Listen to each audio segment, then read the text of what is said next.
ज्ञानतिमिरान्धस्य ज्ञानञ्जनशलाकया चक्षुरुन्मिलितं येन तस्मै श्रीगुरवे नमः। श्रीचैतन्यमनोभीष्टं स्थापितं येन भूतले स्वयं रूपः कदा मह्यं ददाति स्वपदान्तिकं।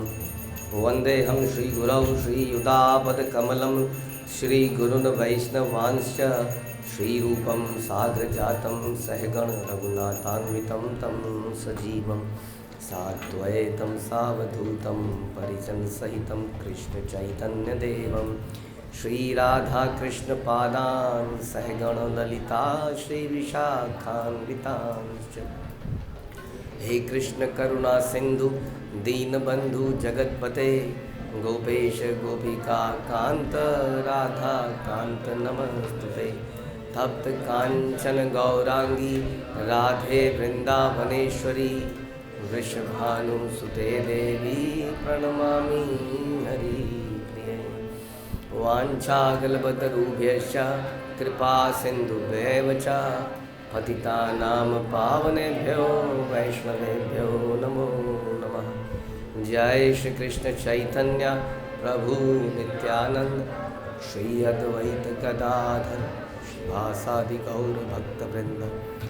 हरे कृष्णा कृष्णा कृष्णा हरे हरे, हरे राम राम राम हरे हरे। नमो विष्णुपादाय कृष्णप्रेष्ठाय भूतले श्रीमते भक्तिवेदांत स्वामिनिति नामिने। नमस्ते सारस्वते देवे गौरवाणी प्रचारिणे निर्विशेष शून्यवादी पाश्चात्य देशतारिणे। हरे कृष्णा। तो हम कर रहे हैं श्री ईशोपनिषद श्लोक संख्या 2। हमने तात्पर्य ट्रांसलेशन अनुवाद हमने पढ़ा था, ट्रांसलेशन हम पढ़ेंगे। तात्पर्य परपट पढ़ेंगे। तो ट्रांसलेशन इस प्रकार से था कि यदि मनुष्य इस प्रकार निरंतर कार्य करता रहे, किस प्रकार, जैसा कि पहले श्लोक में बताया गया, विच इज़ लाइक अपना कोटा जो आपका है उसको संतुष्ट रहना, यानी कि जो साधारण प्रयास से मिल जाए जीवन यापन के लिए, उससे प्रसन्न होकर जीवन को सेल्फ रियलाइजेशन आत्म साक्षात्कार के लिए यूज़ करते हुए कार्य करना। अगर वो ऐसा कार्य करे तो वो 100 वर्ष 200 वर्ष जितना लंबा जिए कोई प्रॉब्लम नहीं है, क्योंकि उसको उसके कर्म बांधेंगे नहीं तो उसके संसार में किए गए कर्म, चाहे वो सिंपली खाना और सोना भी क्यों ना हो, वो भी उसको बांधेंगे। इसके अतिरिक्त मनुष्य के पास कोई दूसरा मार्ग या उपाय सॉल्यूशन नहीं है। बलराम जी प्रभु जी आ गया जी, इधर जी मेरे पास जी। हाँ इधर जी, आइए हो और आ गया, क्या दिक्कत? हाँ, तात्पर्य श्रील प्रभुपाद द्वारा श्रील प्रभुपाद की जय। कोई भी मरना नहीं चाहता, सच बात है। तो प्रभुपाद अक्सर कहते थे कि अगर प्रॉब्लम है तो कोई भी ऐसा व्यक्ति नहीं होना चाहिए जो उसको चाहे। जो आत्महत्या भी कर रहा होता है वो अटेम्प्ट करने के थोड़े सेकंड बाद भी कहता है कि नहीं नहीं नहीं नहीं नहीं नहीं, नहीं बचा लो। गुस्से में कर देता है, गुस्से में तो हम बहुत कुछ कर देते हैं, लेकिन एक तो ना चाहना। हाँ, तो रियल प्रॉब्लम क्या है, जैसे कि बारिश हो जाना प्रॉब्लम है या किसानों से पूछो जब गलत समय पे हो जाती है तो। किसी के लिए अच्छी है, किसी के लिए बुरी है। शहरों में हमेशा ही लोग तड़पते रहते हैं पानी पानी पानी, तो उनको तो अच्छी लगती है बारिश, और वहाँ पे प्रॉपर सिस्टम है, उनको क्या करना है, फसल से क्या मतलब उनको। लेकिन किसान के लिए कभी बारिश फ़ायदेमंद है, कभी बारिश नुकसानदायक है कि नहीं। और क्या कह सकते हैं,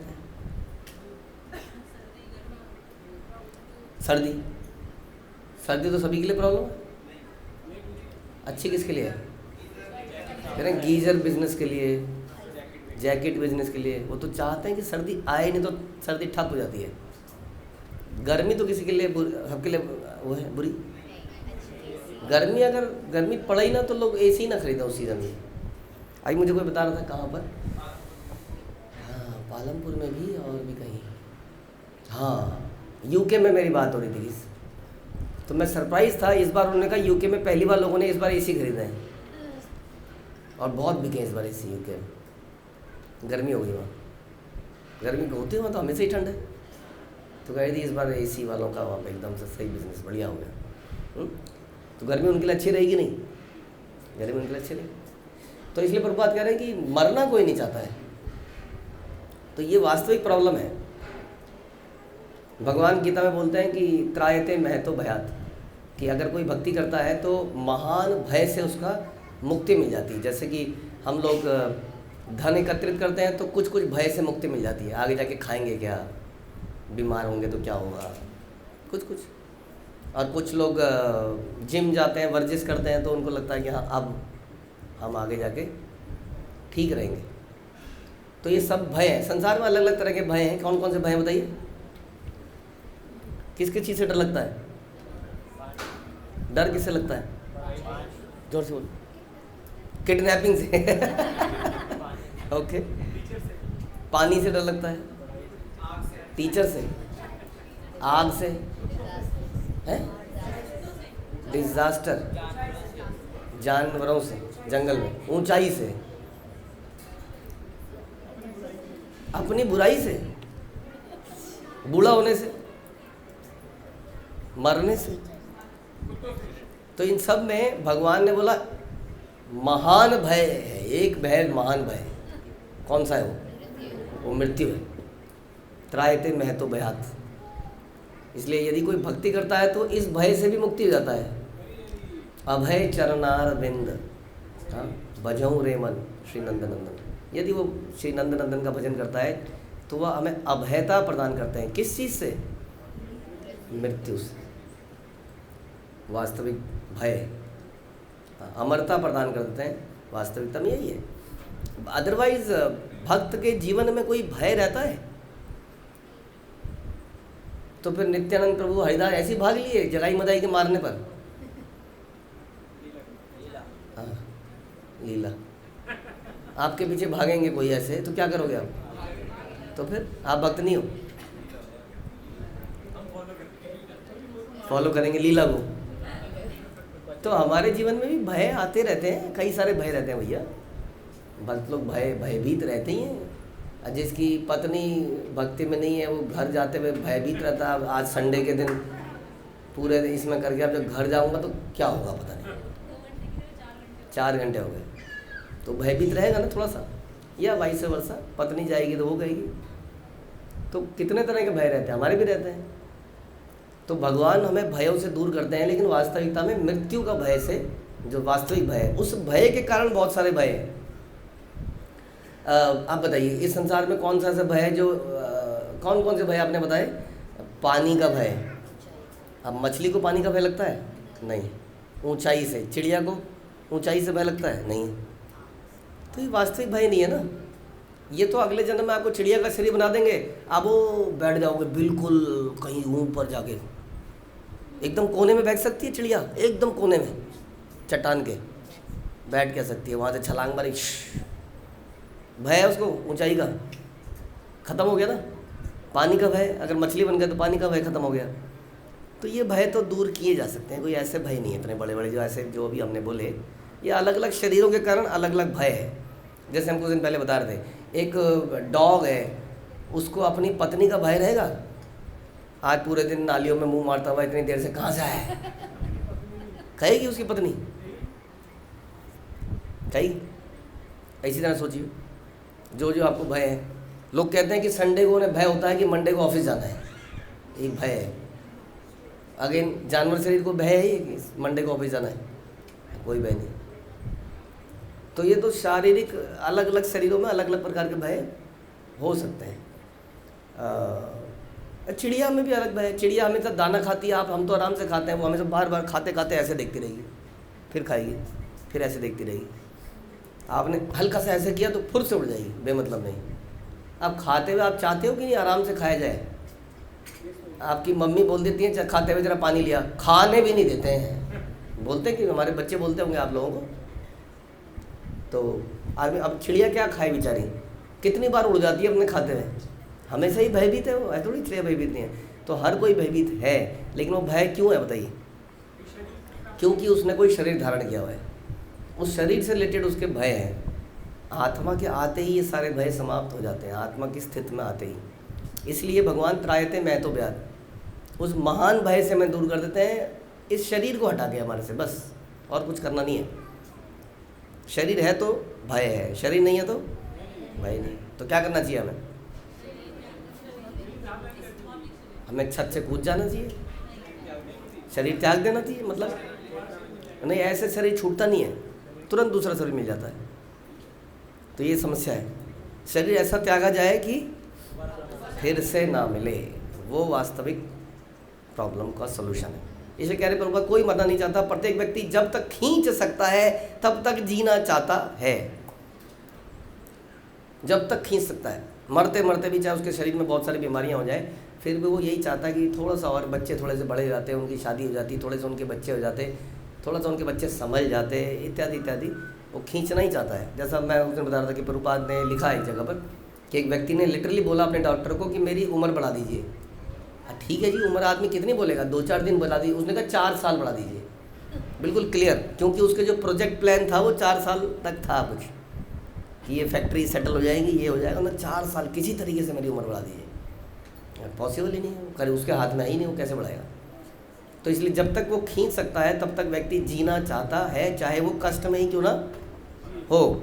क्योंकि फियर ऑफ अननोन बहुत बड़ा है, कि पता नहीं कि मरने के बाद क्या हो जाएगा, और इनका क्या होगा, एक तो किनका जो है, और मेरा क्या होगा पता नहीं। दोनों ही भय उसके दिमाग में हमेशा रहता है। कम से कम भक्त के हृदय में ऐसे भय नहीं होने चाहिए।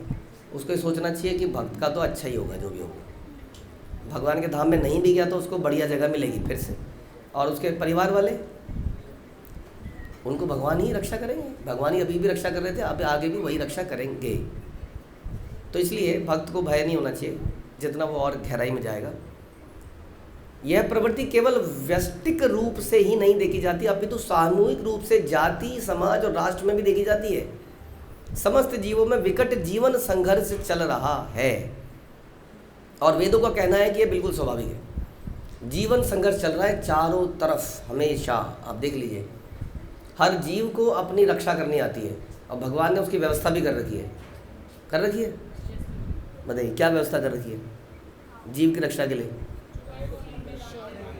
चूहे को लंबे दांत दे रखे, गाय को सींग दे रखे, स्नेल को दे रखा है, कुछ है, टॉर्टोइस को भी दे रखा है, और सांप को जहर किस लिए दिया है? किस लिए?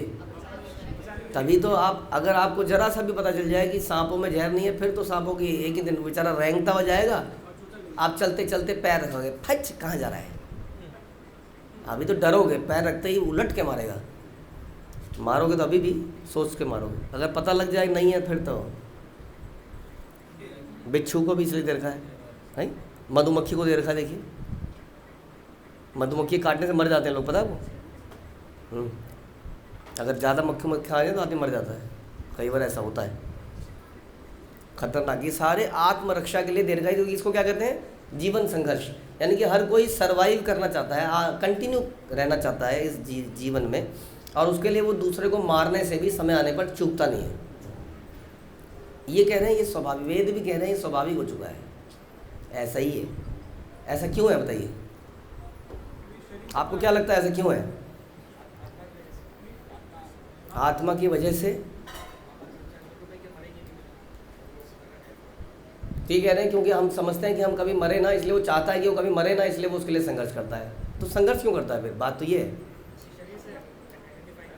अपने आप को शरीर मानता है, इसलिए इसको कंटिन्यू रखना चाहता है, क्योंकि वो चाहता है, उसको लगता है ये मैं हूँ और मैं हमेशा रहना चाहिए।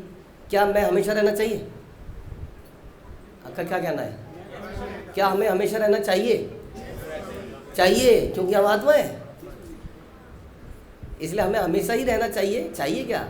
हम हमेशा रहते हैं, लेकिन हम समझते हैं कि हम शरीर हैं और अभी ये मर रहे हैं, ये तो ठीक नहीं हो रहा हमारे साथ। इस प्रकार से, जैसे कि वासांसी जीर्णानि यथा विहाय, हमारे शरीर जब कपड़े जब कपड़े फटने लगते हैं तो हम लोग इतने परेशान नहीं होते, होते हैं थोड़े से, लेकिन इतने भी नहीं होते, बल्कि खुश और होते हैं। नई नई चीज़ खरीदेंगे, दिखा देंगे, अब देखो जी फट गई, नहीं लानी है, तो उतने परेशान होते हैं हम कपड़े पुराने होने पर, नहीं होते हैं। तो वही बताते हैं कि इसी प्रकार से जब ये शरीर जीर्ण हो जाता है, अन्यानी संयाति नवानी देही, उसी प्रकार वो नया देह को धारण करता है। It is like that. लेकिन फिर भी स्वाभाविक क्या है कि हम घबरा जाते हैं इस कपड़े के पुराने होने पर, इस कपड़े के फटने पर हम घबरा जाते हैं, जबकि हम क्या है, अमर है, अमर, जो मर नहीं सकता वो है हम फिर भी क्या हो जाता है, लेकिन हर व्यक्ति घबराता है। कई लोग बताते हैं अपनी रियलाइजेशन, मरने से बहुत डर लगता है, बाकी सब तो ठीक है, मरने से बहुत डर लगता है। और हमारे आसपास नित्य लोग मर रहे होते हैं, वो मामी का वो ख़त्म हो गया, इसका ये ख़त्म हो गया, जाना है, ऐसा होता रहता है ना, कुछ ना कुछ चलता ही रहता है। लेकिन फिर भी हमें मरने से भय रहता है, ये जानते हुए कि बचपन से लेकर आज तक न जाने कितने लोग हमारे सामने से चले गए। कह रहे हैं ये स्वाभाविक हो गया है, जीवात्मा स्वाभाविक शाश्वत है, लेकिन भौतिक जगत में अपने बंधन के कारण उसको बार बार मरना पड़ता है, शरीर बदलना पड़ता है। यह प्रक्रिया को आत्मा का देहांतरण, देह का अंतर, ट्रांसमाइग्रेशन अथवा कर्म बंधन कहलाता है। जीव को अपनी आजीविका के लिए कार्य करना पड़ता है, क्योंकि प्रकृति का नियम है कि हर किसी को अपना खाना जोड़ना पड़े, खाना तो पड़ेगा ही ना, गच गच गच। खाने के लिए खाना हमारे पास में आना चाहिए, आने के लिए क्या करना पड़ेगा, खाना तो पास में नहीं आता है, हमें खाने के पास जाना पड़ेगा, उसके लिए बहुत कुछ करना पड़ेगा। तो कह रहे हैं ये प्रकृति का नियम है, क्योंकि यदि वह अपने नियत कर्तव्य के अनुसार कार्य नहीं करता तो प्रकृति के नियम का उल्लंघन करता है। जैसे जेल का ये नियम है कि यदि आपको खाना खाना है तो आपको आटा पीसना पड़ेगा। फॉर एग्जांपल आजकल और भी काम कराए जाते हैं कैदियों से, सिलाई कट ये भी कराई जाती है, तो इतने थैले, इतना ये सब आपको करना पड़ेगा यदि खाना है तो। ये नियम है कहाँ का, जेल का। वैसे ही संसार का भी नियम है। जेल का क्या, बाहर जाके भी तो हम यही सब करते हैं। बाहर रह के भी आदमी क्या कहता है, पापी पेट का सवाल है, पेट को पापी बना दिया, पापी पेट का सवाल है लोग कहते हैं। यानी कि पेट के लिए ऐसा लगता है कि हम कार्य करते हैं, करना पड़ता ही है, हम ज़्यादा कर लेते हैं लेकिन कुछ तो करना ही पड़ता है। अपने आप तो खाना जाता नहीं मुँह में, इतनी गर्मी में, इतनी उमस में भी किचन में घुसना पड़ता है, पसीनों में भी खाना बनाना पड़ता है। हाँ, पड़ता है कि नहीं, ये मजबूरी है, ये हमें ये नियम है इस जेल का कि आपको ऐसा करना पड़ेगा। अदरवाइज हमारी आत्मा का स्वरूप नहीं है ये। आत्मा का स्वरूप नहीं है कि उसको एनर्जी चाहिए, आत्मा को एक्सटर्नल एनर्जी नहीं चाहिए, शरीर को चाहिए, क्योंकि शरीर मृत है ना, मृत चीज़ को कुछ चाहिए होती है एनर्जी। करंट लगते ही चालू होती है ना मोटर घूमती है, मोटर में जीवन है नहीं, करंट की वजह से घूमती है। लेकिन आत्मा को कोई एक्सटर्नल करंट की आवश्यकता, ऐसा कैसे, क्योंकि वो परमात्मा का अंश है, इसलिए वो स्वतः ही जागृत चालू है। तो ये प्रकृति का नियम शरीर पर है कि शरीर के लिए उसको ये करना पड़ेगा, और अपने आप को अनेक योनियों में जन्म मृत्यु के चक्र में अधिकाधिक बांधता जाता है। क्यों बांधता है, जब वो इसी आधार पर कार्य करता है। ये बड़ी सी बात हो गई। पहले आपने मुझे शरीर दिया, फिर वहाँ के कुछ नियम बना दिए, अब जब मैं नियमों में काम कर रहा हूँ तो आपने कहा बहुत बढ़िया, अब बंधे रहो। ये कौन सा, ये न्याय है? जैसे कि मैं जेल में था और जेल में आपने बोला कि सिलाई करनी है, सिलाई करनी मुझे आती नहीं थी, मेरे पर प्रेशर डाल डाल के करो, सिलाई करनी पड़ेगी, सिलाई करनी पड़ेगी, इतने कपड़े सिलने पड़ेंगे इतनी तारीख तक, हमने बोल दिया, हमने सिल भी दिए। जब आपने सिल दिए तो फिर क्या बोला, अब सिलते रहो। तो ये क्या बात है, तो फिर जेल से निकलूंगा कैसे मैं, है कि नहीं, ये क्वेश्चन है। अब आप बताइए क्या करें इसके लिए। अब इस संसार में हमें खाएं कि ना खाएं, खाएं, खाने के लिए काम करें कि ना करें, करें। अब जब हम खाने के लिए, जीने के लिए, घर में रहने के लिए काम कर रहे हैं, तो आप कह रहे हो कि ये कर्म बंधन है। वाह वाह वाह वाह रे प्रभु, तेरी लीला न्यारी। काहे को दुनिया, फिर कहते हैं काहे को दुनिया बनाई, तूने काहे को दुनिया बनाई। आपके हिसाब से क्या करे इंसान ऐसा? भैया मैंने कहा था ऐसा शरीर बनाना जिसको बार बार भूख लगती है, वो मैंने बनाया इस शरीर को, प्रभु आपने बनाया। अब मैं बार बार इस पेट के अंदर कुछ डाल रहा हूँ और आप बोलते हैं भूंजते थे तो हम पापम ये पचंती आत्मकर्म, अगर खाओगे तो कर्म बंधन में फंस जाओगे। तो मैं करूँ क्या फिर? आत्महत्या कर लूँगा तो आप कहोगे पाप हो गया, खा लूँगा तो आप कहोगे पाप हो गया। तो क्या करा जाए? उनके अनुसार क्या चाहते क्या है वो है? उनके अनुसार करो, बस इतना ही करना था और ज़्यादा करना नहीं था। वही इंस्ट्रक्शन मिस कर दी बिकॉज ऑफ अहंकार। कई लोग ऐसे होते हैं, आपने देखा, जैसे कि आप देखोगे जैसे कोई झाड़ू मार रहा है, आप कोई सेवादार आ गया वहाँ पर, प्रभु जी ऐसे नहीं मारो, अब तो बोल दिया ना आपने, अब तो वैसे ही मारेगा वो, जानबूझ के थोड़ी देर तक वैसे ही करेगा। अच्छा ये मैं भी बचपन में कई बार मम्मी पापा को डांट देते हैं, थोड़ी देर तक वैसे ही करते थे जानबूझ के, चिड़ सी लग जाती थी, फिर जाके ठीक करते थे। तो बोलने पर तो बिल्कुल नहीं करना है कोई काम, कोई अगर टोक दे तब नहीं करना है एकदम से। और जितना आदमी बड़ा होता है ना उसको उतनी ज़्यादा दिक्कत होती है।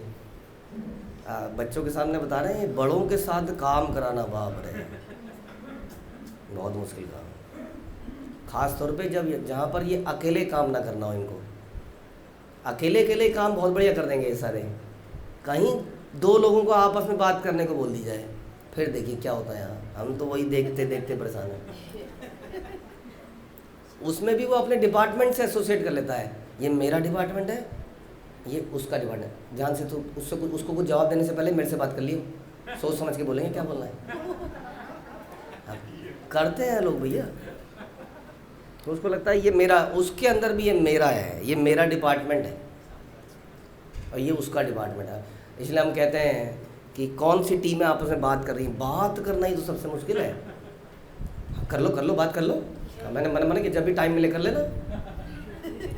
वो कहेगा हाँ तुम्हें भी जब टाइम मिले कर लेना, बात नहीं करेंगे।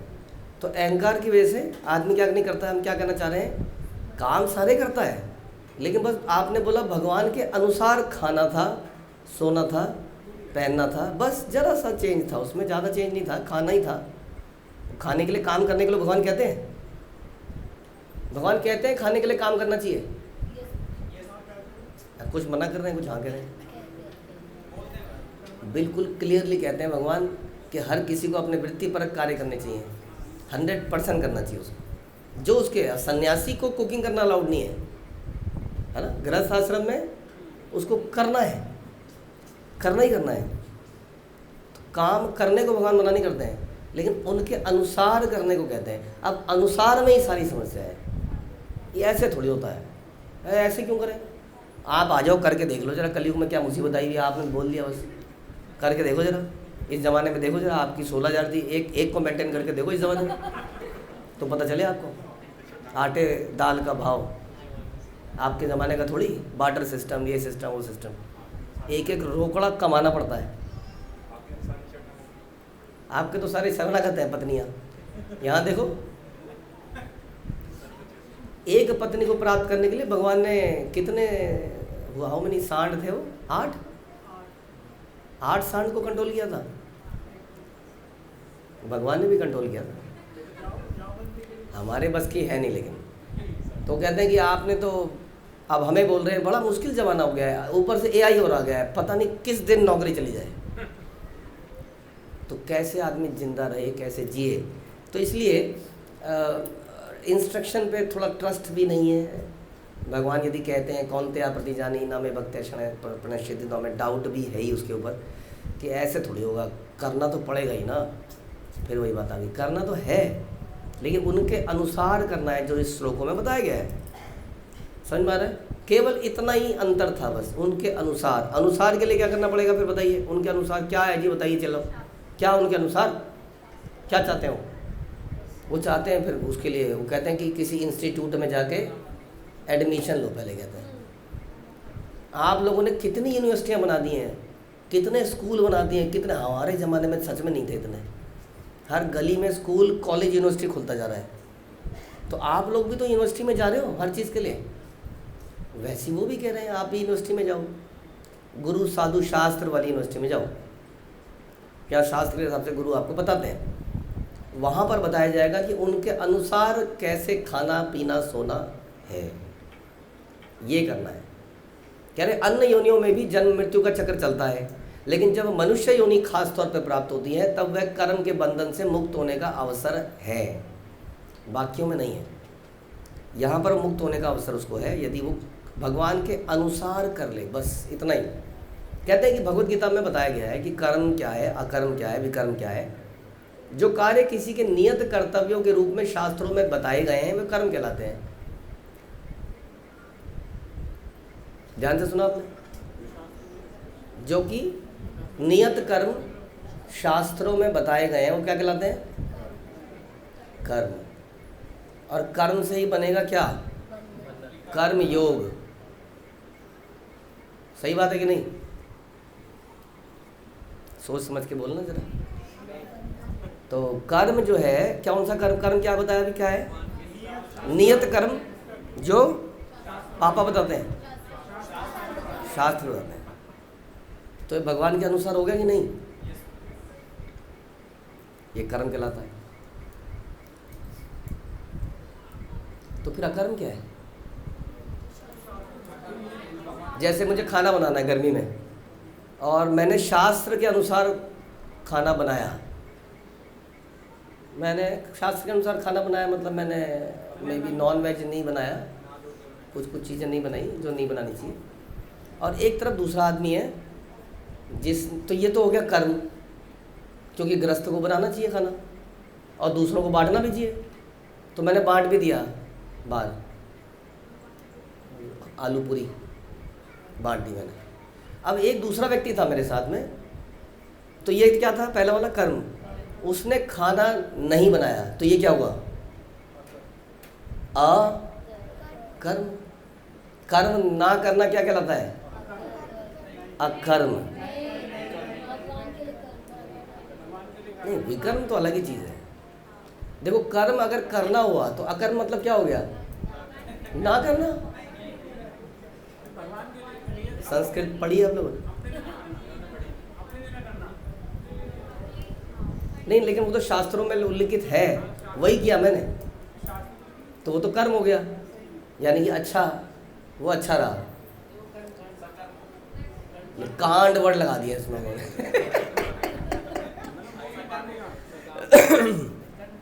अभी कांड क्या होता है, अयोध्या कांड और ये कांड और वो सुंदर कांड, ये क्या मतलब, इच्छा के साथ किया गया कर्म। आपने बोला शास्त्रों के अनुसार, हमने कर दिया। आपने बोला इतने सोमवार व्रत रखने हैं, आपने बोला सूर्य को जल चढ़ाना है, आपने बोला गणेश जी की, मैंने सब किया। भगवान की प्रसन्नता मिसिंग है। तो भगवान के शास्त्रों में उन्होंने मजाक किया हुआ हमारे साथ।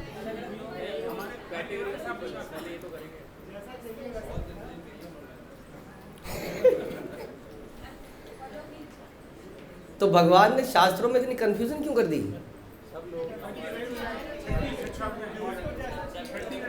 क्योंकि हमारे अंदर अशुद्धियां हैं, इसलिए उन्होंने ऐसा किया। उन्होंने बड़ा सोच समझ के कि ये नहीं मानेगा मेरी बात को, इस तरीके से कुछ तो करेगा, कम से कम जीवन को थोड़ा सा सात्विक तो बिताएगा, कम से कम विकर्म तो नहीं करेगा। विकर्म क्या होता है, जब हम फोटो खिंचाते हैं तो जब हम ऐसे करते हैं, दैट इज विकर्म। इसलिए सब लोग ऐसा करते हैं फोटो में, आई एम अ विकर्मी, यस। ये नई चीज आ गई। विकर्म क्या है, किसके विरुद्ध, अच्छा ये हो गया शास्त्रों के विरुद्ध काम करना। जैसे कि शास्त्र कह रहे हैं कि आपको कम से कम, कहते हैं ना वो आजकल जीवों पे दया करो, उनको ऐसे रोटी की तरह मत चबाओ, जीवों को, मनुष्य के लिए, शेर के लिए नहीं। तो ये क्या, अगर आदमी खा लेता है तो क्या हो गया, विकर्म हो गया। तो इस भगवान चाहते थे कि कम से कम विकर्म ना करे, इसलिए कह दिया अच्छा तू ये कर लियो चल। उन्होंने बोला ज़्यादा नहीं होगा मेरे से, देख लो पापा इतना ही कर पाऊँगा मैं। तो पापा ने कहा चल तू ये क्या क्या क्या दोगे मुझे, बहुत समस्या हो, क्या दोगे क्या दोगे, और जाने वाले हैं पिताजी, पीछे पड़ा हुआ है। अब उनको पता है अगर दूंगा नहीं तो ये बवाल करेगा उसके बाद। तो उन्होंने लिख दिया अपने शास्त्र में, अपनी विल में, कि ये फैक्ट्री भी इसको दे दो, ये उसको दे दो, ये उसको। तो सब लड़ने वाले को दे दी। एक उनका परम सेवक था, पैर दबाता रहता, उसको कुछ भी नहीं दिया। उसके लिए विल में कुछ लिखा ही नहीं, ये मिलता है पैर दबाने से। उसको अलग से अलग विल बनाई, उसकी लिखित में नहीं बनाई। उसको बड़ा आशीर्वाद दिया हृदय से, तेरा कल्याण हो, तेरे को भगवान की प्राप्ति हो, जो भी मैंने किया है वो सब पुण्य तेरे को लग जाए, वगैरह वगैरह। अब आदमी सोचता है ये कहने से क्या होता है, जो है दिख रहा है, ये दौलत, धन दौलत, इससे बड़ी क्या चीज़ है। नहीं, उसको पता ही नहीं कि आशीर्वाद की कोई वैल्यू है, जानते नहीं इस बात को। उसको वो मिला, समझ में आया। यानी कि अगर आप लिखी हुई चीज़ को भी कर रहे हो तो दैट डज नॉट मैटर कि आप बहुत बढ़िया चीज़ कर रहे हो, समझ में आया। यस, लिखी हुई चीज़ को करने वाले आजकल अपने आप को बड़ा एडवांस समझते हैं। जैसे कोई कार चल रही है और रेड लाइट में, बहुत सारे रोडों में सिग्नल हैं खतरनाक, आजकल धीरे धीरे बढ़ते जा रहे हैं। तो आदमी अगर उसको पालन करके आ जाता है तो आदमी तो, अरे तुम तो बड़े अच्छे ड्राइवर हो, एक एक चीज़ तुमने पढ़ के कर डाली परफेक्टली। तुमने पता था कहाँ रुकना है, कहाँ चलना है, कहाँ लेन नहीं बदलनी है, ओवर ड्राइव ओवरटेक यहाँ से करना है, ये करना है, वो करना है, तुम्हें परफेक्ट पता था। तो ये बता रहे हैं कोई बहुत बड़ी बात नहीं है, क्लैरिकल दिमाग है, कुछ नहीं है। और क्लैरिकल दिमाग को बार बार आजकल का एआई सिद्ध करता जा रहा है। जैसे जैसे नौकरियां जा रही हैं, क्या सिद्ध हो रहा है कि ये सब क्लैरिकल काम थे। भगवान, हम गीता में पढ़ रहे थे, कौन सालों से बोल रहा है कि कलयुग में सब शूद्र है, कोई मानने को तैयार नहीं था। एआई ने साबित कर दिया कि कलयुग में सब शूद्र है, क्योंकि कोई काम ऐसा बचा ही नहीं। मैं बड़ा स्ट्रेटेजिक काम करता हूँ, मैं वो इतने बड़ी बड़ी चिट्ठियाँ लिखता हूँ। बोला चिट्ठी, ये ले चिट्ठी। उसने कहा मैं प्रोजेक्ट प्लान बनाता हूँ, प्रोजेक्ट प्लान, तो ये ले प्रोजेक्ट प्लान। और मैं पीपीटी बनाता हूँ, management level board of director में जाती, पीपीटी, ये ले पीपीटी। हाँ, तो उसने सबका क्या साबित कर दिया कि सब लोग क्या है, सब लोग शूद्र ही हैं, इससे ऊपर। और हम लोग सोच रहे थे कि जो लिखा पढ़त करना जानता है, जो नियमों को जानता है, वो बहुत बड़ा व्यक्ति है। ये जितने भी हमारे चार्टर्ड अकाउंटेंट, जितने हमारे लॉयर्स, आज को पता है हमने एक डीड को डाला, एक डीड हमने डाली उसको, हमने कहा इस डीड को जरा पढ़ के बता दे। उसने ऐसे एनालिसिस करके दे दिया 2 सेकंड 2 मिनट में, क्या बताएं। तो डीड को लिखना हो, अब आप अपना इनकम टैक्स प्लानिंग करनी है, उससे पूछ लो जी, तो वो बताता है अच्छा कौन से साल की, कौन से साल से रिकैलकुलेशन करनी है। अब आपके 2000, आप बने माना सीए 2015 में, आपको क्या पता 2000 में क्या था, इतना आइडिया नहीं है। वो आपको बता देगा 2000 में ये लॉ थे, ये लॉ थे, इसके हिसाब से ये होगा, ये होगा। बताइए, वो सोच रहे थे कि हम बहुत बड़ी चीज़ है। तो लॉयर साहब, ये साहब, वो साहब, जितने भी साहब थे, इवन डॉक्टर क्या है, डॉक्टर इज़ ये बीमारी, ये दवाई, ये बीमारी, ये दवाई, ये बहुत सारी थी, रट ली थी। लेकिन वो तो उसके साथ में उसको आयुर्वेदिक बता देगा, घरेलू नुस्खे ही बता देगा, कह देगा ये दवाई खाओ, लेकिन इस दवाई से आपको साइड इफेक्ट भी हो सकते हैं, ये भी हो सकते हैं। अच्छे से बात भी करेगा। डॉक्टर पे टाइम का है बात करने का, बढ़िया से बात भी करेगा। और अगर आप अगले दिन पूछोगे क्या मैं ठंडा पानी पीऊँ, तो आपकी पुरानी बीमारी उसको अपने आप याद होगी। कह रहा नहीं, तुम्हें अभी 2 दिन पहले कोल्ड हुआ था, तुम्हें ये नहीं करना चाहिए। डॉक्टर, उसे मतलब ही नहीं तुम पहले कब आए, क्या आए, कुछ समझ में आ रहा है। तो ये जो लिखी पढ़ी चीज़ें कर लेना, ये कोई बहुत बड़ी चीज़ नहीं है, ये एआई ने साबित कर दिया। इसलिए इसको कर्म कहते हैं, या इनके अनुसार कर्म कांड कहते हैं। ये कुछ नहीं किया हमने, करना तो होता है जो पिताजी की इच्छा के अनुसार, जो वो हृदय से चाहते थे, वो जो व्यक्ति कर दे। या जो भगवान हृदय से चाहते हैं कि जीवात्मा क्या करे। भगवान नहीं चाहते कि जीवात्मा यहाँ सड़ा रहे, खाता रहे, फिर से भूख लगती रहे, मरता रहे। भगवान चाहते हैं? नहीं। भगवान तो कह रहे हैं अच्छा जब तक तुम इस संसार में हो तो खा लो, चलो ये खा लेना, ये मत खाना।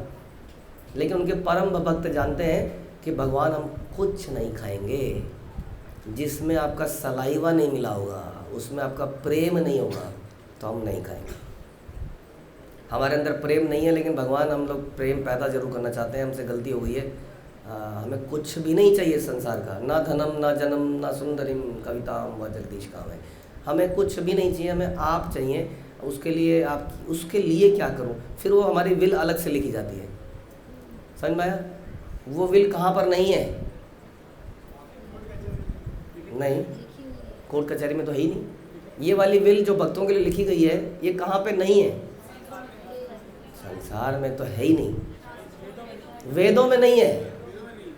वेद वार्ता पार्था नाना स्थिति वादिना, वहाँ पे नहीं है ये, वहाँ कुछ और है। वहाँ तो जो यहाँ रहना चाहता है उसके लिए है, कैसे रहा जाए। लेकिन जो यहाँ से जाना चाहता है वो बातें वेद में वो कहाँ लिखी हैं? वो गीता और भागवत में लिखी है। वो जाने वालों के लिए है, भक्तों के लिए जो विल बनाई है भगवान ने, उसमें वो मिलता है। समझ में आया? वहाँ पर मिलता है कि कैसे खाया जाए, खाने का नियम उसका भी लिखा होगा उसके शास्त्र में, यहाँ भी लिखा होगा, दोनों चीज़ें अलग लिखी होंगी। इसलिए वो बेमतलब में ज़िंदगी भर हमसे पूछते रहते हैं, किसने कहा लहसुन प्याज तो जानवर थोड़ी है, लहसुन प्याज जानवर है? चाय क्या शराब है? शराब नहीं है, लहसुन प्याज बिल्कुल भी मांस नहीं है। लेकिन हम क्या करें, हमारी बिल में लिखा है ना, तो क्या करें? आपको कुछ कह रहे हैं क्या? आप खाते रहिए ना, इतना चिढ़ने की वाली की बात क्या है?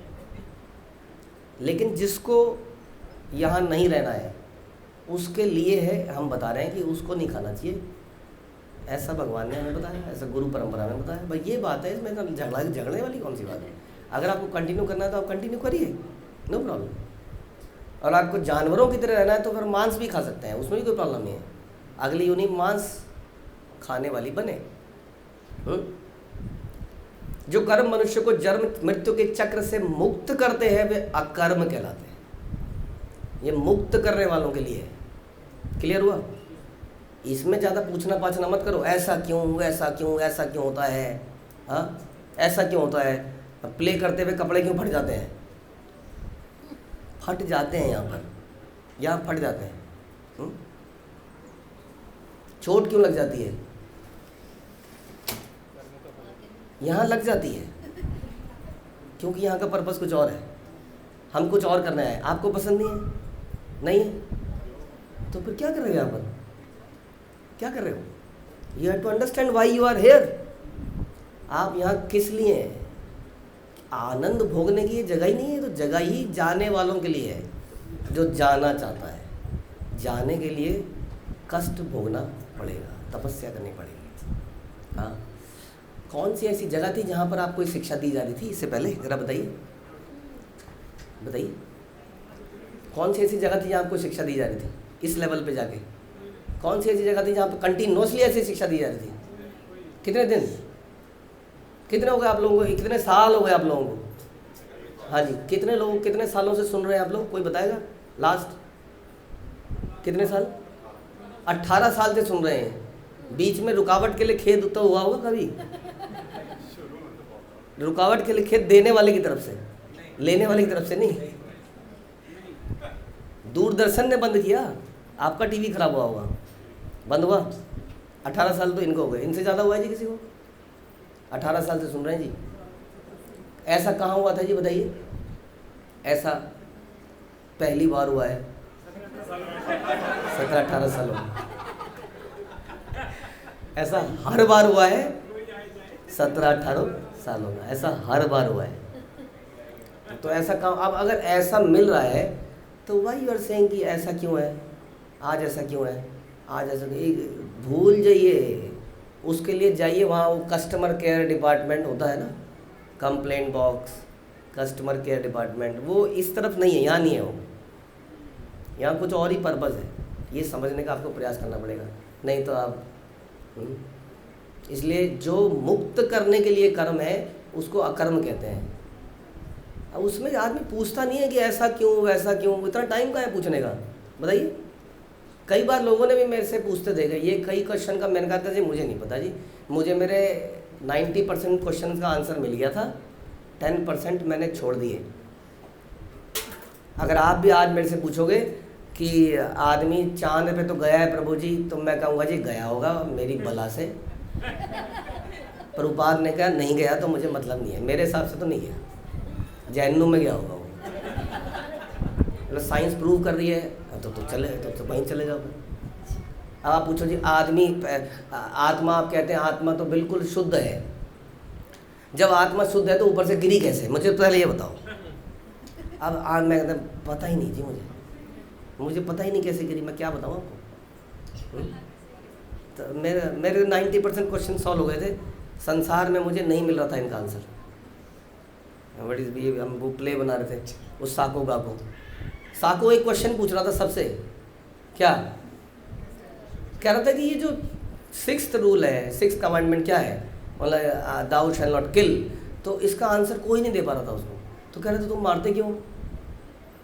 तो पादरियों से पूछा उसने कि आप मारते क्यों, तो उसने कहा ये मनुष्य के लिए लिखा है। उसने कहा लेकिन ऐसा तो फिर जीसस ने ये क्यों नहीं बोला कि आपको मनुष्य को नहीं मारना चाहिए, ये लिखा क्यों नहीं। उन्होंने बोला नहीं मारना चाहिए। तो पादरी भी कंफ्यूज हो गया, ये क्वेश्चन मेरे से किसी ने पूछा ही नहीं था आज तक। तो वो भी फिर वो गया इस्कॉन में, तो उसने कहा यहाँ पर मुझे मेरे प्रश्न का उत्तर मिल गया।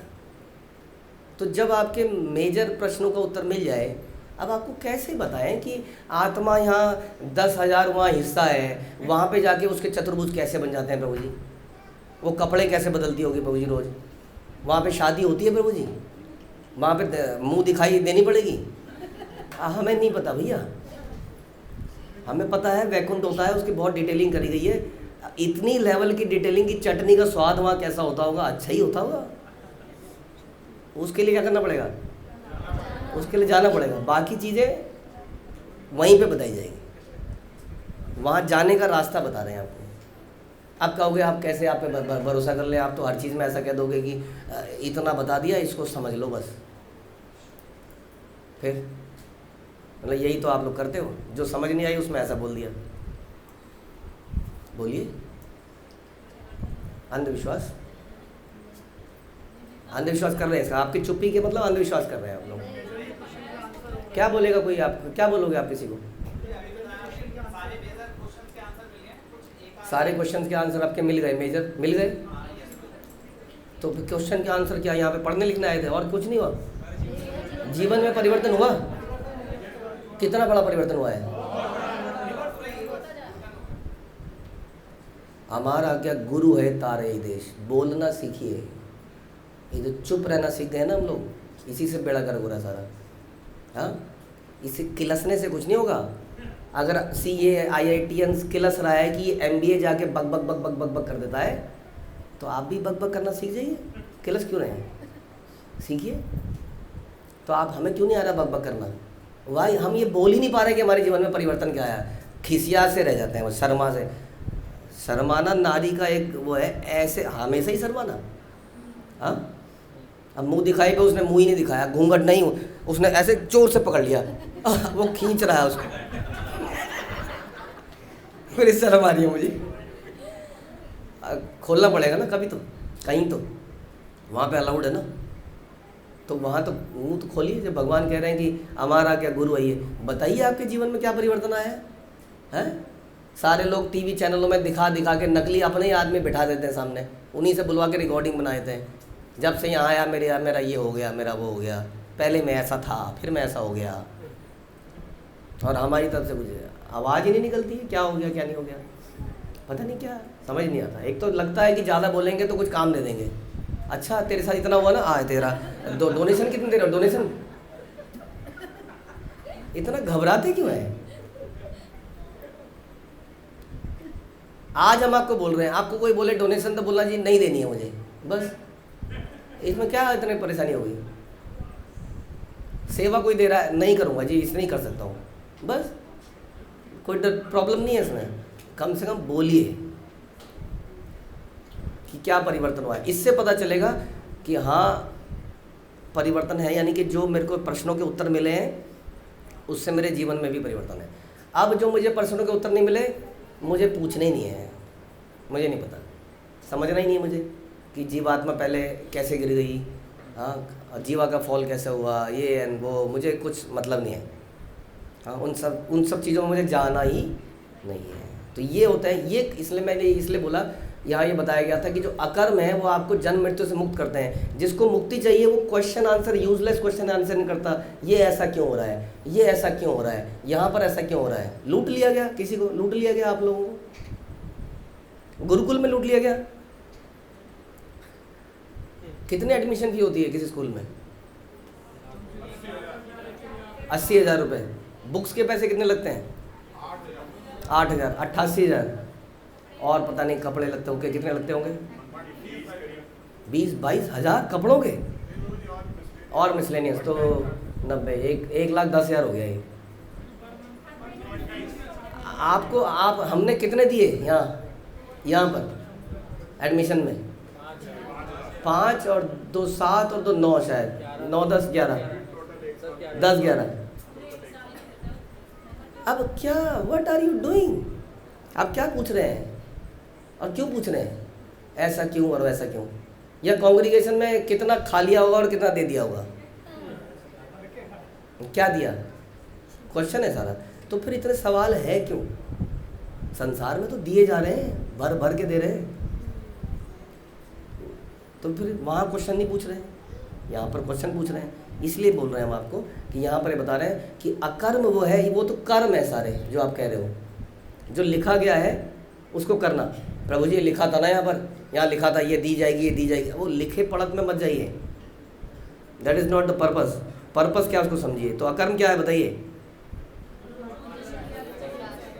जो जन्म मृत्यु के चक्र से मुक्त कर दे, वो अकर्म है। वो किसके लिए लिखे गए हैं? वो भक्तों के लिए, आम लोगों के लिए नहीं लिखा गया है। वो ये आम रास्ता नहीं है, ये खास रास्ता है। किंतु जो कार्य अपनी स्वतंत्रता का दुरुपयोग करके संपन्न किए जाते हैं और जिससे अधम योनियों में जाना पड़ता है, वो विकर्म कहलाता है। ये स्वतंत्रता का दुरुपयोग, मैं तो ऐसे ही कहूँगा, मैं तो ऐसे ही करूँगा, ये जो आ गया, ये तीसरी कैटेगरी का हो गया, सबसे निकृष्ट हो गया। इसी को बचाने के लिए भगवान ने शास्त्रों में लिख दिया, अच्छा ये कर लो ये मिल जाएगा, ये कर लो ये मिल जाएगा, करो यार करो, ऐसा मत करो कम से कम। लेकिन भक्तों के लिए वो वास्तव में नहीं है। इन 3 प्रकार के कर्मों में से भी बुद्धिमान मनुष्य उसे ही अच्छा समझता है जो उसे कर्म के बंधन से मुक्त कर दे, वो बुद्धिमान व्यक्ति है। बाकी मूर्ख हैं जो कस्टमर केयर में लड़ झगड़ के मज़ा आ गया, इतना डांटा कि सारा पैसा रिफंड आ गया। कहाँ से? एयरटेल से और गुरुकुल से। ऐसा माहौल क्रिएट किया कि इनको सारा पैसा देना पड़ा। मज़ा चखा दिया कि नहीं? This is not the thing. कह रहे हैं कि बुद्धिमान व्यक्ति वही है जो उस कर्म को सेलेक्ट करता है जो उसको बंधन से मुक्त कर दे। कुछ नहीं रखा है इसमें, इन चीज़ों में। हम कहाँ पे बहस करने से जीत गए, कहाँ लड़ लिए, सर्वाइवल कर लिया, पैसे बचा लिए, सेवा से बच गए, मज़ा आ गया, लाइन तोड़ के आगे निकल गए, कुछ कर लिया, इन सब में कुछ रखा नहीं है। मुक्त नहीं हो पाएंगे। सामान्य लोग मान्यता प्राप्त करने के उद्देश्य से तथा इस संसार में स्वर्ग में या उच्चतर जीवन प्राप्त करने के उद्देश्य से अच्छा कार्य करते हैं। वही बता रहे हैं फिर से, जो हम समझ रहे हैं, ध्यान से समझिए कि आम आदमी यही सोचता रहता है कि कैसे सुविधाएं ज़्यादा मिल जाएं। स्वर्ग मतलब क्या? सुविधाएं। आम आदमी यही सोचता है कैसे बेटर सुविधाएं मिल जाए। और सुविधा बेटर किसको कहते हैं बताइए? नहीं, जो दूसरे से बेहतर हो उसको मुझे अच्छा लगता है। सच बता रहे हैं आपको, दूसरे से बेहतर हो। जैसे कि अगर इस दुनिया में एसी नहीं है, माना है ही नहीं, तो फिर शायद मेरे को, अब है ही नहीं, वो तो है ही नहीं, लेकिन इस दुनिया में एसी केवल 4 लोगों के पास है, तो मेरा भरसक प्रयास रहेगा आजीवन की मैं एक एसी प्राप्त कर लूँ। और अगर मैं एसी प्राप्त कर लूँगा तो मैं क्या कहूँगा, और दुनिया भी कहेगी सक्सेसफुल मैन, क्योंकि इसके पास वो है जो दूसरों पे नहीं है। अगर है ही नहीं, ऐसी कोई चिड़िया ही नहीं है माना, तब जैसे कि हम लोग मर रहे हैं, कौन कौन मर रहा है? अमीर मर रहा है, गरीब भी मर रहा है। इस बात में होड़ है कि जो अमर है वो अमर है, सभी मर रहे हैं, तो इस बात में तो कोई नहीं होगी ना, बराबर हो गए। अब जो किसी पे है, यानी कि जो सुविधा भी किसको कहते हैं? जो किसी पे है और किसी पे नहीं है और वो मेरे पास है, तो क्या हो जाता है फिर? तो फिर मैं बेटर व्यक्ति हूँ और इसी के संघर्ष में जीवन भर लगा रहता है। जैसे कि एक बस है, हम कई बार बताते हैं, यात्रा में एक बस है, उसमें कुछ आगे की सीटें हैं, कुछ बीच की सीटें हैं, कुछ पीछे की सीटें हैं। अब यदि मैं कुछ बेस्ट सीट ले लेता हूँ तो मैं बढ़िया हूँ।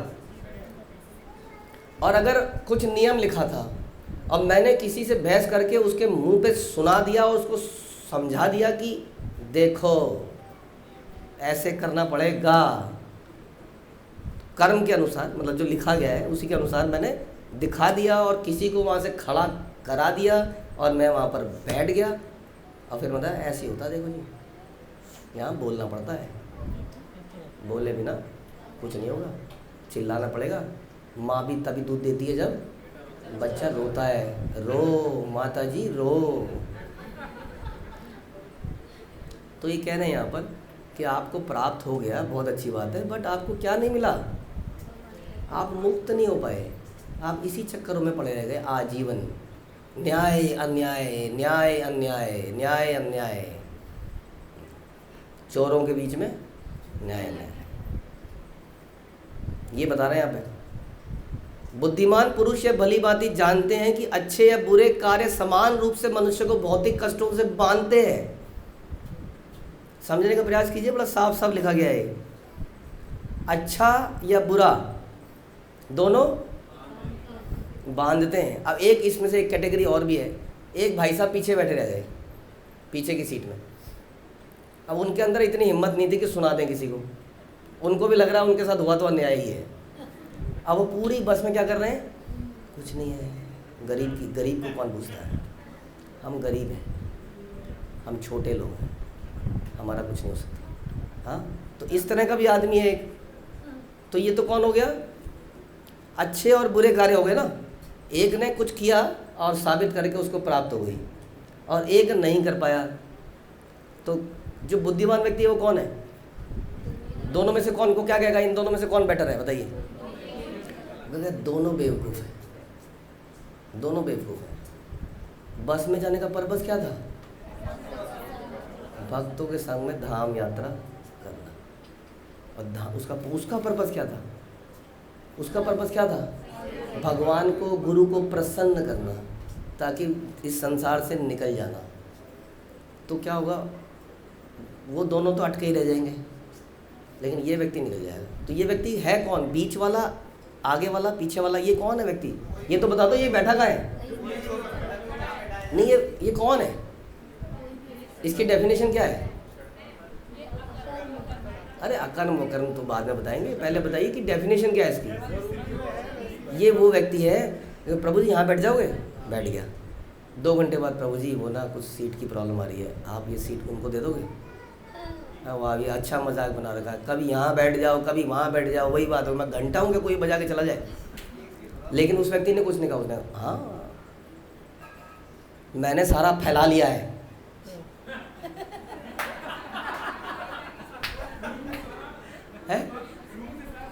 कपड़े अलमारी में लगा दिए हैं।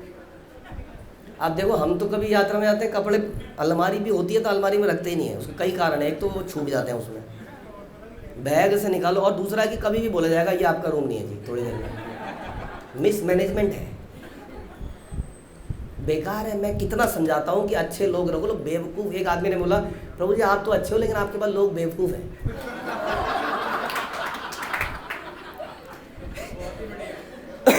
क्यों बेवकूफ़ है? बेकार है। मैंने देखो कुछ सिस्टम है। क्या सिस्टम है? कितनी बढ़िया है कुछ सिस्टम। जैसे मैंने बताया, बराबर वेलकम हो या कुछ हो, पर आइटनरी हो या समथिंग। तो ये सब अच्छी बातें हैं, लिखा पढ़त करके करना, नियमों के अनुसार जीना। बट वास्तविकता समझनी पड़ेगी कि जिस्ट क्या है, पर्पस क्या है, हम यहाँ पे आए क्यों हैं और किस पर्पस से जा रहे हैं। अगर आप किसी यूरोप टूर में जा रहे हो तो ये बिल्कुल ठीक लगता है बोलना इस तरह का, क्योंकि जाई मज़े करने लगे, और जो ले जा रहा है वो भी मज़े कराने ही ले जा रहा है और वो भी मज़े करना चाह रहा है पैसे से, वटेवर। वहाँ पे तो संघर्ष होना जाहिर सी बात है। लेकिन यहाँ पर क्यों कर रहे हैं? जहाँ ले जाने वाला भी कुछ और पर्पस से ले जा रहा है, आप भी किसी और पर्पस से ही जा रहे होगे। ये समझने की बात है कि बुद्धिमान जानता है कि ये दोनों व्यक्ति बेवकूफ़ हैं। अतएव वे ऐसा कार्य खोजते हैं जो उन्हें अच्छे या बुरे दोनों ही प्रकार के कार्यों से मुक्त कर दे। ईशोपनिषद के पृष्ठों में इसी मुक्ति प्रदान करने वाले कार्य का वर्णन हुआ है। यही है मुख्य चीज़, कह रहे हैं ईशोपनिषद में यही बताया गया है, मुक्ति कैसे प्राप्त की जाए, उसी पे फोकस है। ईशोपनिषद के उपदेश भगवत गीता के विशद रीति से व्याख्यायित किए गए हैं। कह रहे हैं जो ये इसके नियम है डिटेल, क्योंकि ये तो थोड़े से श्लोक हैं, छोटी सी किताब है, इसकी डिटेलिंग कहाँ है? भगवत गीता में। और उसकी डिटेलिंग कहाँ है? श्रीमद् भागवत में। अतएव भगवत गीता को कभी कभी गीतोपनिषद या सभी उपनिषदों का नवनीत मतलब मक्खन निचोड़ भी कहा जाता है। भगवत गीता में भगवान कहते हैं कि मनुष्य को तब तक नैष्कर्म या अकर्म अवस्था प्राप्त नहीं होती जब तक वह वैदिक साहित्य में वर्णित नियत कर्तव्यों का आचरण नहीं करता। तो बेसिक है, कर्तव्यों का आचरण करना तो बेसिक है, ये अल्टीमेट चीज़ नहीं है। इस कर्तव्यों को भगवान के लिए करना, और इसमें इसलिए विचलित भी ना होना, अच्छे बुरे लाभ हानि करते चले जाना, तभी वो माना जाएगा कि वो भगवान के लिए कर रहा है, तब वो अकर्म माना जाएगा। वेद मनुष्य की कार्य शक्ति को इस प्रकार नियमित करता है कि वह धीरे धीरे भगवान की सत्ता का अनुभव करे। कि वेदों में क्यों लिखा है? ताकि माने तो सही, कम से कम ये अच्छी बातें जो आप कह रहे हो, नियम के अनुसार चलना, रूल बुक, ये लिखे क्यों गए हैं? ताकि व्यक्ति, जो मैंने बताया ना, जो व्यक्ति कह रहा था पिताजी क्या दोगे क्या दोगे क्या दोगे, तो उसके लिए बिल लिख दी, नहीं तो बिल्कुल ही झगड़ा कर लेगा, मेरे जाने से पहले ही झगड़ा करेगा, मेरे सामने ही मार देगा अपने भाई को। ले, कम से कम पिताजी को मानेगा तो सही, पिताजी की समाधि में जाएगा, प्रणाम करेगा, 2-4 बार स्वीकृति मिलेगी शायद। पिताजी की समाधि, क्योंकि पिताजी संत थे, जब वो समाधि पे जाएगा, क्योंकि उसके अंदर ग्रेटफुलनेस है कि पिताजी ने दौलत दी, तो वहाँ पर कौन मिलेगा? वहाँ पर वो संत भी मिलेगा, वो संत पुत्र। और वो कुछ बोलते बोलते कुछ ऐसी चीज़ बोल जाएगा जो मेरे दिमाग में एक दिन किसी दिन तो लग जाएगी। बस इसलिए भगवान ने वेदों में ये सब लिखा है कि ऐसा कर लो तो ये मिल जाएगा। जब वह भगवान वासुदेव अथवा कृष्ण की सत्ता का अनुभव कर लेता है तो यह समझना चाहिए कि उसे सकारात्मक ज्ञान की अवस्था प्राप्त कर ली है। इस शुद्ध अवस्था में प्रकृति के गुण, जो कि सतो रजो तमो, ये बड़ी डिटेल चर्चा है, ये उस पर काम नहीं कर पाते। ऐसा कर्म मनुष्य को जन्म तथा मृत्यु के चक्र में नहीं बांधता। वास्तव में किसी को भी भगवान की शक्ति से अधिक कुछ नहीं करना होता। तो मुख्यतः यहाँ पर यह बताया गया कि आपको अकर्म कैसे करने हैं। तो आप फिर से बताइए, अकर्म क्या है? जो जन्म मृत्यु से मुक्ति करे। कौन से कर्म क्वालिफाई करेंगे अकर्म के लिए? कौन कौन से, क्या क्या होना चाहिए उसमें? पहले तो वो लिखे गए होने ही चाहिए। कर्म भी लिखा होता है। अच्छा, कर्म और अकर्म में अंतर क्या है? दोनों लिखे गए हैं, एक का पर्पस केवल भगवान के लिए करना है। कैसे पता चलेगा भगवान के लिए है? शास्त्र में तो लिखा ही होगा, लेकिन मुझे कैसे पता चलेगा कि या विचलित नहीं होगा वो कि मुझे आगे की सीट मिली या पीछे की मिली, विचलित नहीं हुआ ना वो। कोई बात नहीं, जो मिल गई। पर्पस क्या है? पर्पस ये है, इस प्रकार से, यानी कि वो कंसिस्टेंटली करता रहेगा। मेरे साथ ऐसा क्यों हुआ, मेरे साथ ऐसा क्यों नहीं हो रहा, मैंने तो भगवान के लिए इतना कुछ किया, मैंने भक्तों के लिए इतना कुछ किया, मेरे साथ ऐसा क्यों हुआ, तो ये विचलित नहीं होगा। अगर वो विचलित हो रहा है तो इसका मतलब क्या? क्या अपने लिए कर रहा है, ये अकर्म नहीं कर रहा है व्यक्ति। समझिए, अच्छा व्यक्ति तो है ही, वो अच्छा है। चतुर्विधा भजन्ते माम जनो सुकृतनो Arjun, these people are good people. कौन? आर्थो अर्थाति ज्ञानी जिज्ञासु, ये अच्छे लोग हैं। क्या चाहते हैं भगवान से? धन चाहते हैं, सुख संपत्ति, दुखों का मुक्ति, ये चाहते हैं। ये लोग अच्छे हैं बुरे हैं? अच्छे हैं। मेरा पहला वाला बच्चा है, लेकिन ये दूसरा वाला बच्चा, वो केवल मेरे लिए करता है। वो ये नहीं देखता मेरे साथ क्या हुआ, ऐसा क्यों हो रहा है, ये क्यों हो रहा है, ये यहाँ पे क्यों हो रहा है। वो देखता है कि यहाँ पर ओवरऑल क्या चल रहा है, पर्पस क्या है। क्या नहीं दिख रहा है हमें क्या चल रहा है overall? Then what is the problem? इसलिए जो चल रहा है उसके पर्पस को समझिए, उसमें जुड़िए, ताकि दोबारा कर्म बंधन में, संसार में जन्म ना लें, ऐसा ईशोपनिषद बताती है। हरे कृष्ण। श्री प्रभुपाद की जय, श्री ईशोपनिषद की जय।